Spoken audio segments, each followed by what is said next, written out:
From the National Newsroom of the Canadian Press, I'm Karen Rebo.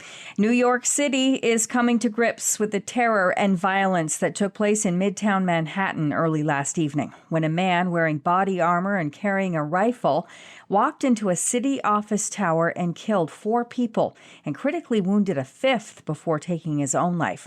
The skyscraper houses the world's largest investment firm, Blackstone, other finance companies, and the headquarters of the National Football League.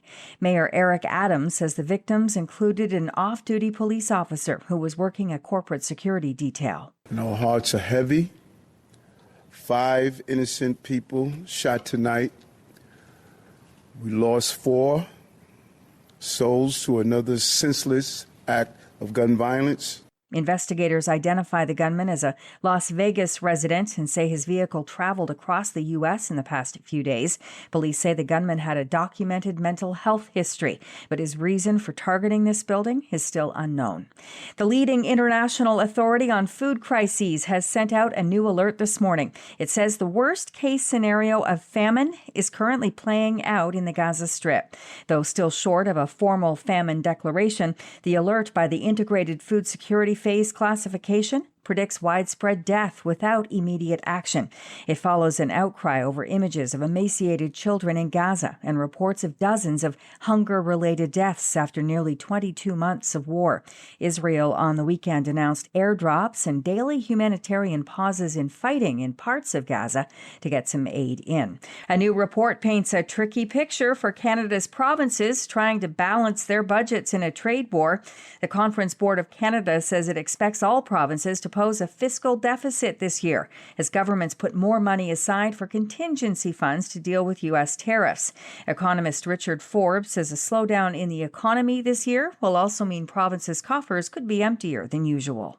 So when we see a slowdown in economic activity, that leads to less job creation, less spending, less incomes, and less corporate profits. And these are major drivers of provincial revenues. 10 candidates vying to represent Battle River Crowfoot in the House of Commons are to debate tonight in the Alberta riding's largest municipality. Details now from Canadian Press reporter David Bowles.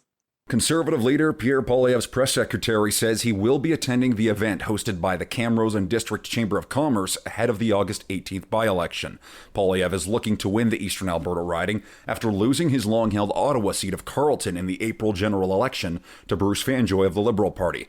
The writ was dropped last month after Conservative Damien Currick, who handily won the seat in the April vote, stepped down so Poilievre could run. About 210 candidates were registered to run as of Monday on Elections Canada's website. Those 210 candidates include some mainstream candidates, but also dozens of others sponsored by the protest group, the Longest Ballot Committee. This is the Canadian Press.